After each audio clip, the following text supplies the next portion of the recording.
Thank you, Danny. It looks like the nursery is watching Veggie Tales. That concept has always baffled me.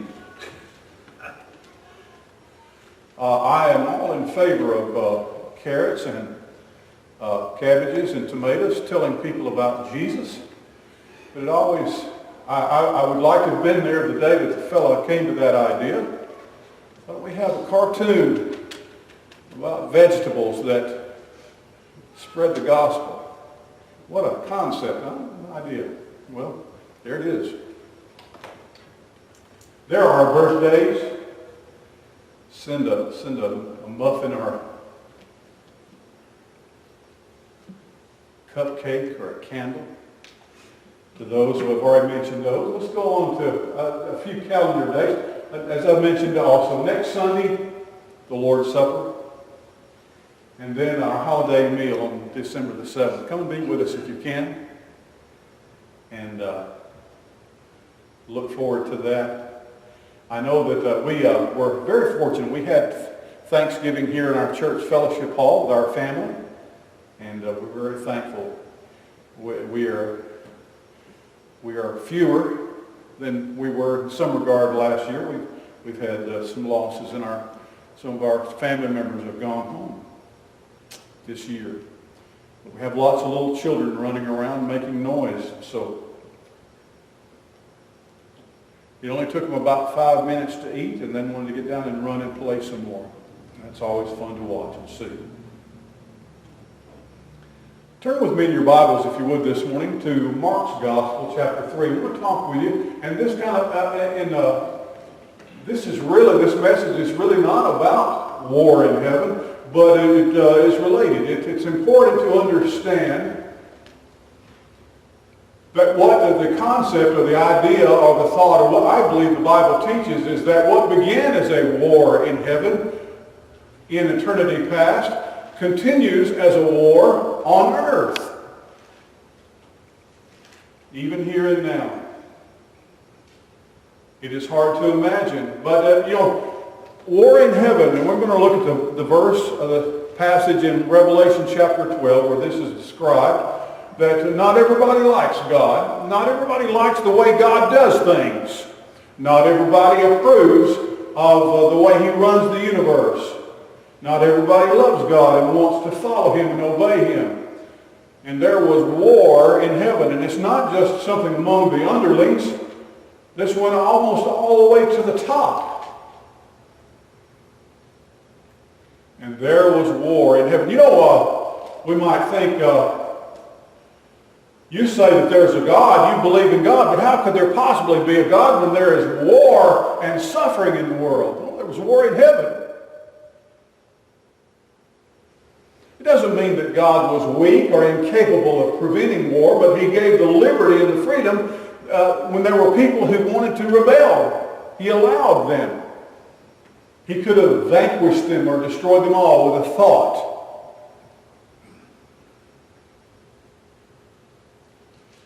Most of the problems in my life came into my life because of my choices and my decisions, my will.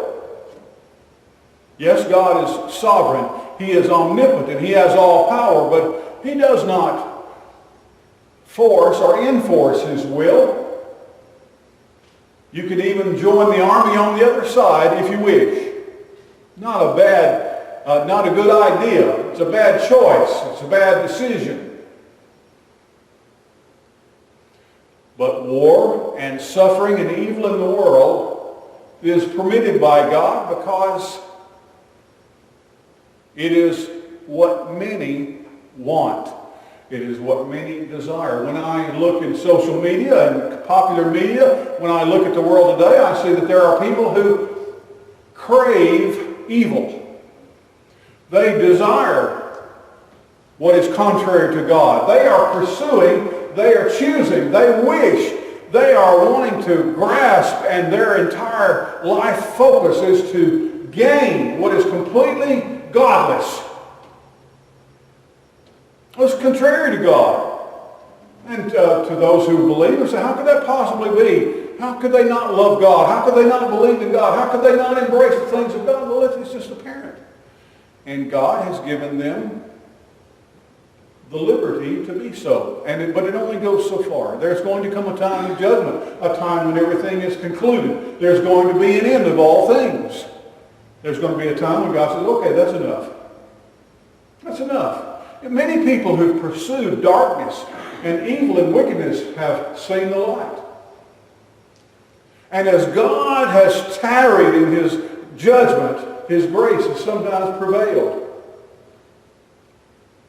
Yes, God could just stop and snap his fingers and speak, and the sound of his voice could cause all darkness to disappear and all wickedness to cease to exist and be cast out. He could do that. But there are many people who are pursuing that now who may yet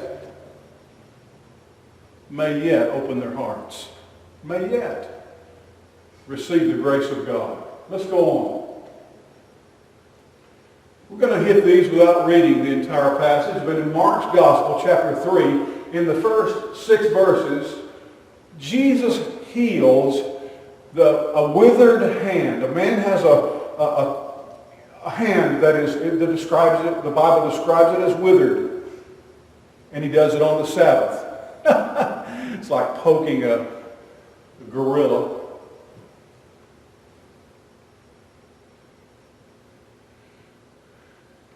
We find in the Old Testament prophet Micah that, and we see it in many of the prophets, that I think sometimes you and I, and people in general, we completely misunderstood God's ideas or thought about religion. We missed the point entirely. To where it got to the point where many of the Old Testament prophets were just saying, God doesn't want your sacrifice. He doesn't want your bulls and your calves and your sheep and lambs and goats and your pork offerings and your tithes. He said they're just making him nauseous. Nauseating.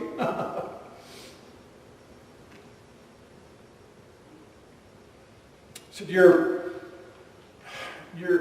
missing the point, God was saying through the prophets.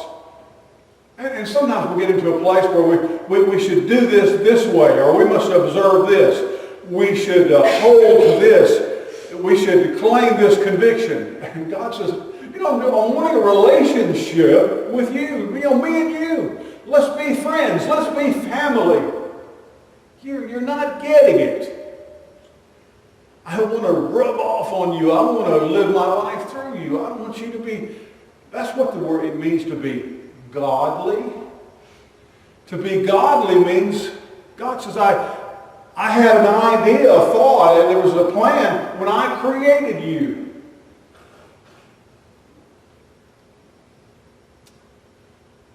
Jesus intentionally, purposely ticked a lot of people off. He just did things.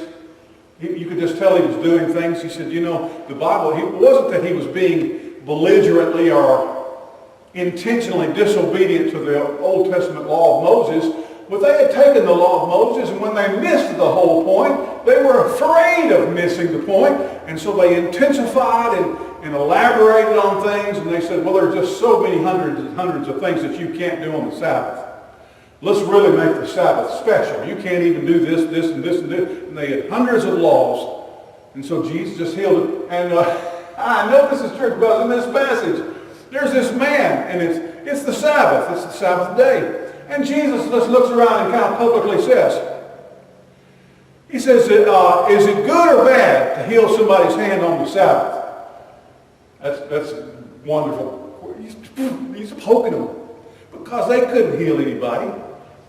And they probably didn't have an opinion. It seemed like to people with common sense that if you could heal somebody, it wouldn't matter what day it was on, but he was sure that they were not going to like it.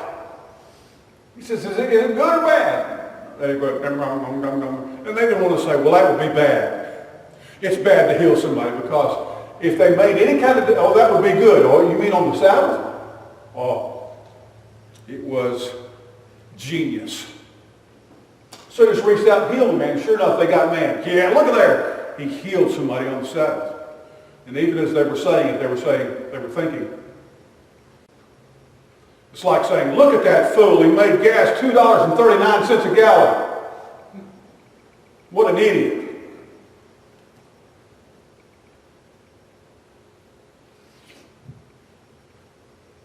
It would be so much better if it was over $5. Everybody knows that.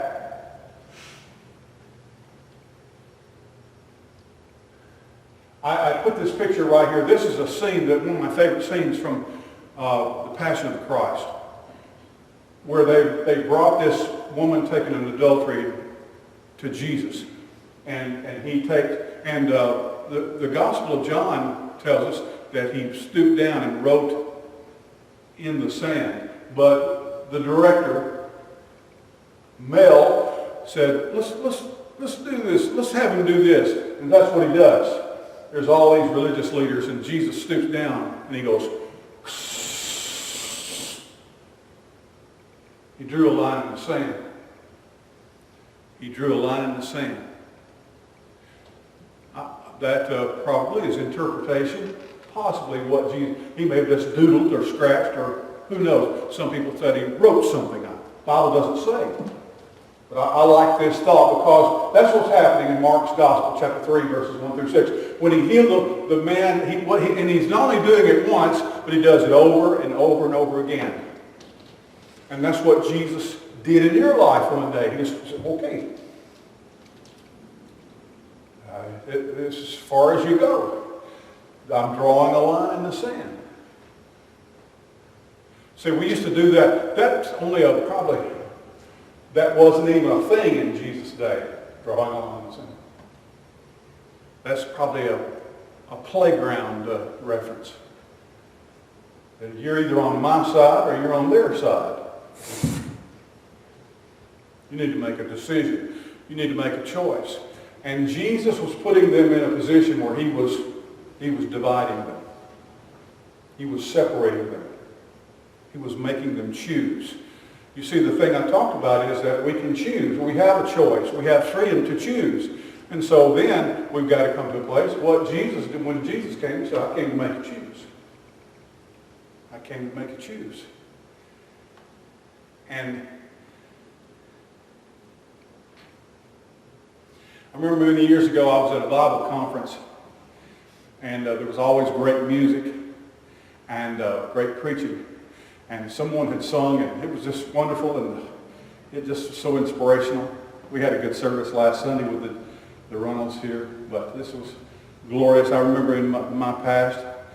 And there was a preacher that everybody knew. He was always a very happy and outspoken person. And I heard him holler out after this song had finished, and we'd all been so stirred. He said, "That'll make the devil mad. That'll make the devil mad." Jesus loved making people mad. He was good at it too. He loves making people glad, and he loves making people mad. Now, let me encourage you. I can't tell you this. I can't give you an estimation. But you need to spend some time.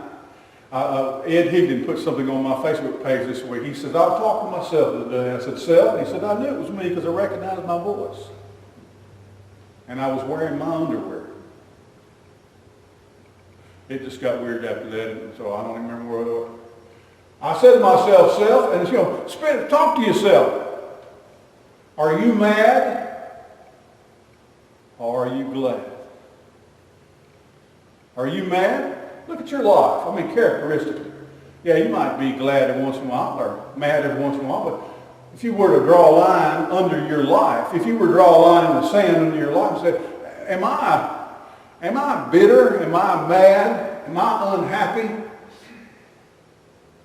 There is no reason for a child of God, a follower of Jesus, Jesus Christ is your Savior, to have a life where you're just down in the mouth, down in the dumps, you're discouraged and sad. If you are, let him help you. I may not be able to help you. I may be the one making you mad. Find out. Because he is the source of joy and rejoicing. I see Christians, and they just look like their dog has just died. And they have no reason for living, and they're unhappy, and they have so much to grouse about.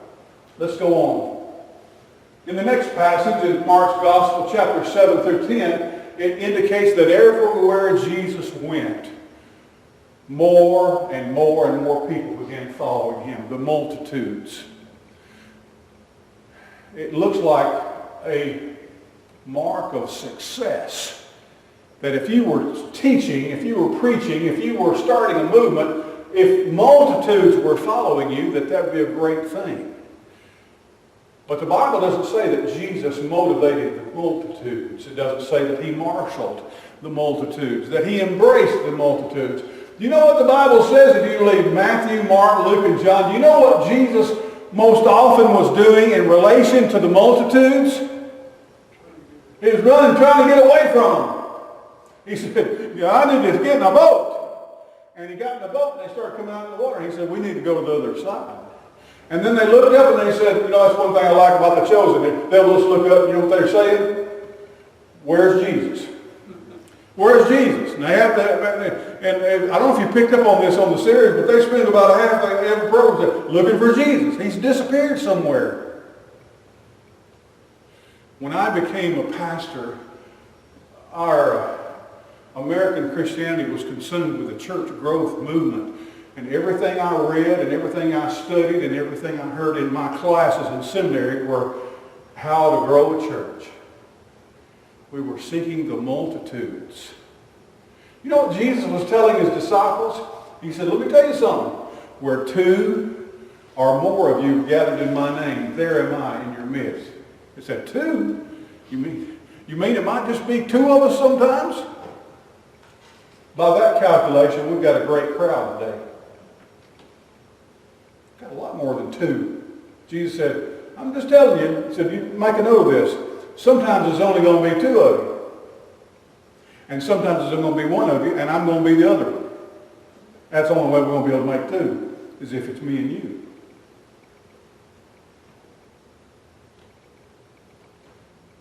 When the water hit the wheel, when the rubber met the road, all of these people disappeared.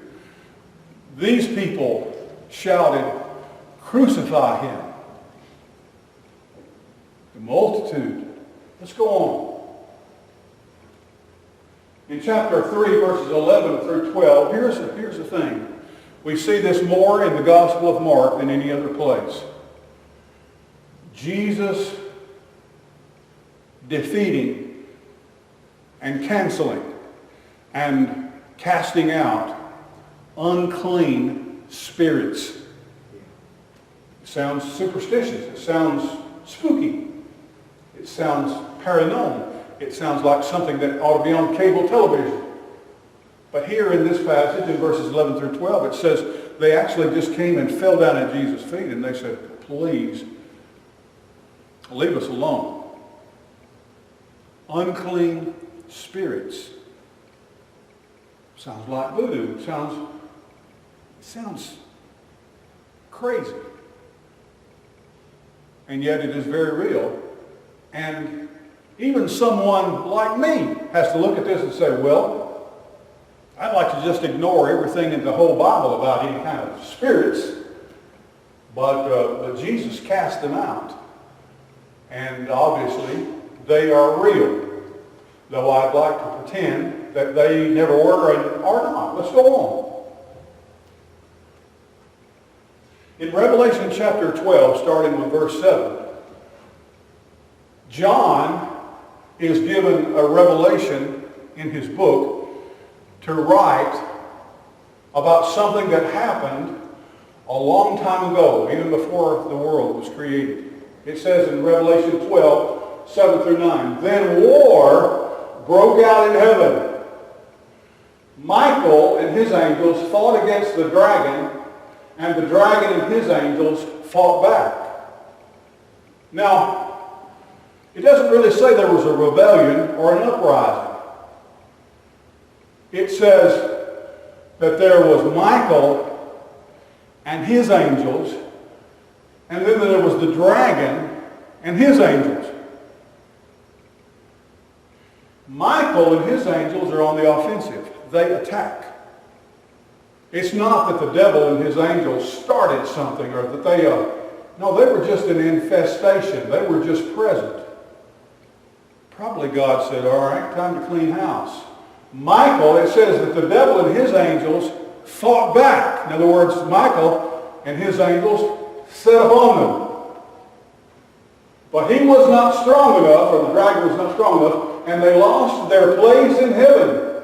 The great dragon was hurled down, that ancient serpent called the devil or Satan, who leads the whole world astray. He was hurled to the earth, and his angels with him. Now, in modern lore and theology and mythology, Satan is depicted as being in hell. Even John Milton, in his great poem, Paradise Lost, the devil says, I would rather rule in hell than serve in heaven. Well, the devil is not in hell. In the book of Revelation, it tells us one day he's going to be cast into the lake of fire. But right now, the Bible tells us that he is on the earth. This is where he was cast. This was where he was thrown to. You see, the word devil is from the word diabolos. It means the thrown out one. Diabolos, the one that was thrown out. And he was thrown here, and his angels. I believe that according to other things that are taught in the Scriptures, we have a decent take on who the devil is. Evidently, he is on par clearly with Michael, the great archangel of God, and yet he's not as powerful as Michael, but he was a great archangel, Lucifer, which means luminescence or light, the shining one.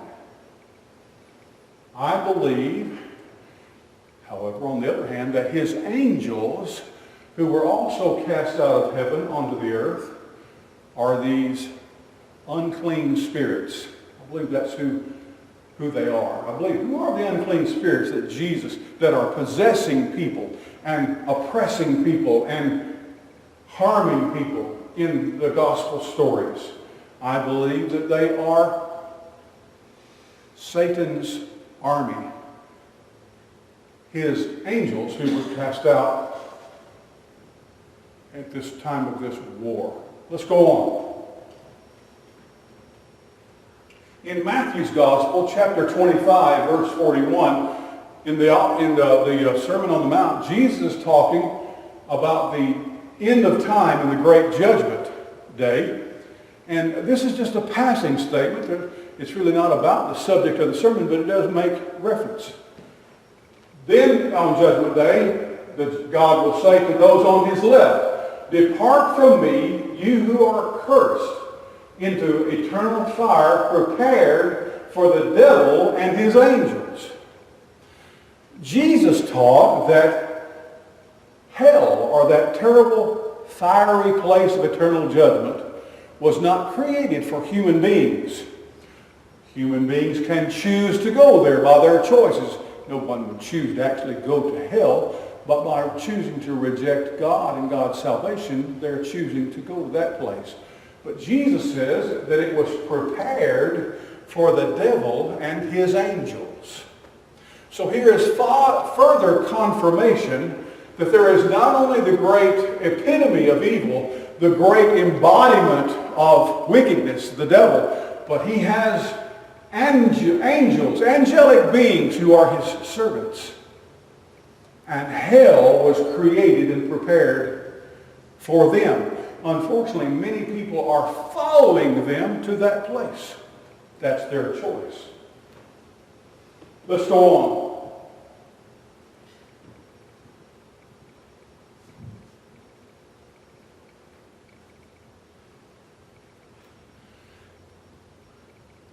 What Jesus' strategy for changing the world and changing eternity had nothing to do with the multitudes or the crowds. He chose, it says in verses 13 through 19, 12 apostles. Now, He says, Jesus later on said in the Gospel of John, and none of you have I lost, save the son of perdition. Judas was ordained to never be a believer, even though he was an apostle, one of the 12 disciples. He never actually believed in Jesus. John tells us this. But it was not Jesus' intention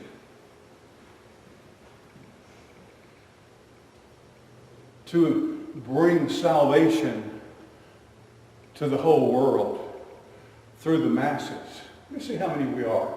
1, 2, 3, 4, 5, 6, 7, 8, 9, 10, 11, 12, 13, 14. 14 people. 15, 16, 17 maybe in children's church in the nursery. We have more than 12 here today. There's Carter back in the back. Let's make that 18. It seems like a poor strategy. It seems like you should say, no, we want the pews to be full. Yeah, everybody does. We want the offering plates to be full. We want the church rolls to be overflowing. We want church to grow. And yet Jesus was always causing things to split up and to divide.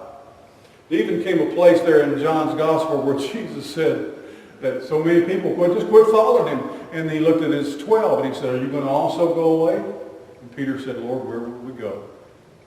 Where would we go?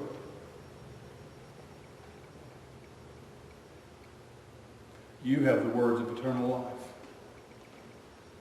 This is Jesus' way. These people, this small band, just a few people, and these are the people that Jesus often escaped with, or escaped to, or went and hid out with. And they were the ones that he was teaching and training and touching and moving and loving, because they were the ones who would turn the world upside down. This is how Jesus works. This is his plan. Let's go on.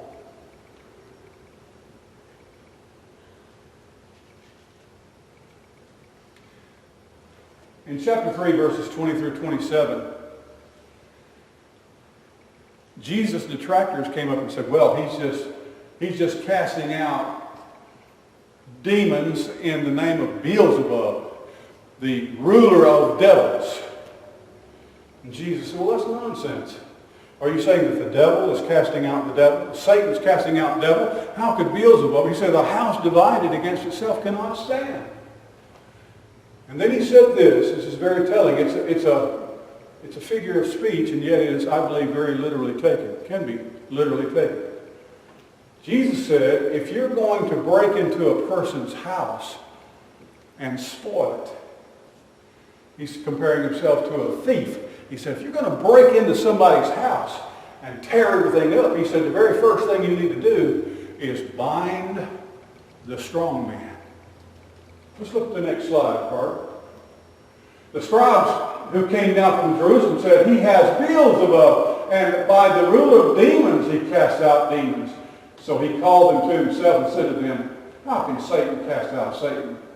If a kingdom is divided against itself, that kingdom cannot stand. And if a house is divided against itself, that house cannot stand. If Satan has risen up against himself and is divided, he cannot stand, but has an end. No one can enter into a strong man's house and plunder his goods unless he first binds the strong man, and then he will plunder his house. Look at the next slide. Jesus said in John's Gospel, chapter 12, verse 31, he says, now is the judgment of this world. Now is the ruler of this world cast out. Click that up. I believe there's one more slide, Carter. Well, that's the end. Sometimes even I don't know where I quit.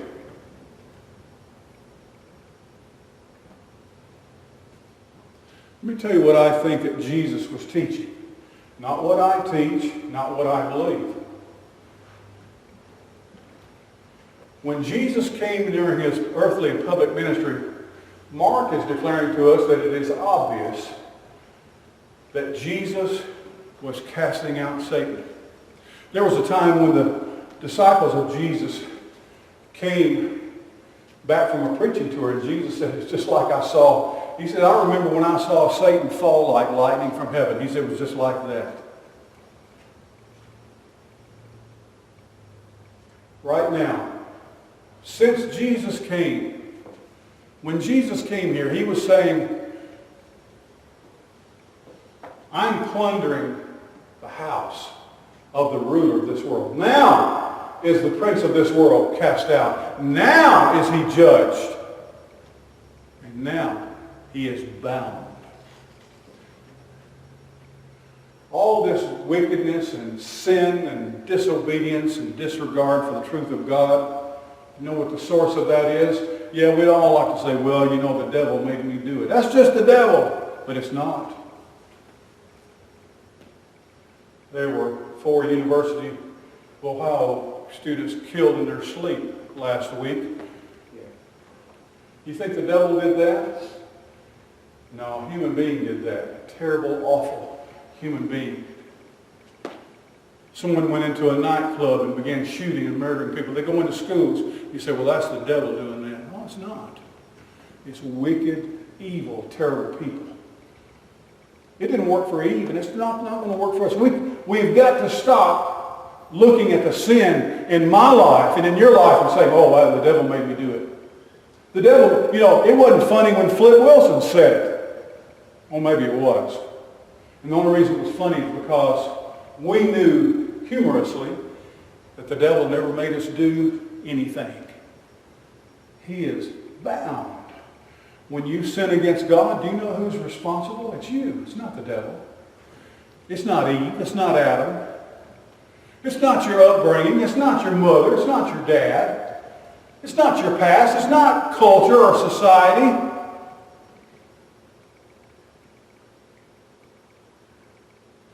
The Bible says that the devil is going to be loosed for a little season. Now, all of the numbers and all of the years and all of the time periods in the book of Revelation, all of them are figurative. All of them are symbolical, and none of them are literal. It's talking about so many years, a length of time. How many mountains, how many crowns, how many eyes. All of those, the numbers were significant, but they're not to be literally taken. But Jesus says the only way I can do what I need to do, the only way I can proceed with the plan of God, the only way I'll be able to accomplish why God sent me here is if I first bind the strong man. He said, I've done that. I'm not using Beelzebub. I'm not depending upon Satan. I've tied him hand and foot. He's still alive. I didn't gag him so he can still talk and curse and swear. He can still lie and tempt. He can still yell and scream. But he's tied up. And he's not in hell. He's right down here. And right now, people are going to have to embrace the cause of our own sin. And we can't point to the devil and say, well, the devil made me do that. The devil's responsible for that. I think that there are things that happen in the world today that the devil looks at and says, whoa, man, wouldn't have done that. I believe we shocked the devil. I believe that we sometimes cause him to cringe at our evil and at our wickedness. I believe that we've taken sinfulness and rebellion far, far farther than the devil ever has. Just us. But Jesus bound it, called it out, cast it out. And he was saying, I'm here to plunder his house. And he did. He did. How has God spoken to your heart in this message today? Do you feel small or insignificant? That's the kind of numbers and the kind of people and the kind of circumstances that he uses, not the multitudes and the masses, the congregations and the crowds. He uses the individuals, the people, the disciples, the 12, the 18. And we must be convinced that he is the one who continues to spoil and plunder the house of Beelzebub. Let's pray together. Lord Jesus, thank you for your goodness and grace, and most of all for your power. Help us to claim the promise that we are victors and more than conquerors through you. We are not in any way, in any light, under the power or sway of the wicked one. He has no claim over us. He has no power over us. He cannot control us, lead us, oppress us, or possess us. We have ultimate and complete power, Lord Jesus, in your name. If there is someone today who is giving Satan place, who is following darkness from their own accord, I pray that you deliver them today. Cast out anything that hinders them from being one of the few. For I ask it, Lord Jesus, in your name. Amen. Do you have a testimony or word today? Donna, we're going to sing happy birthday to you now. You ready? We don't have any cake. Happy birthday to you.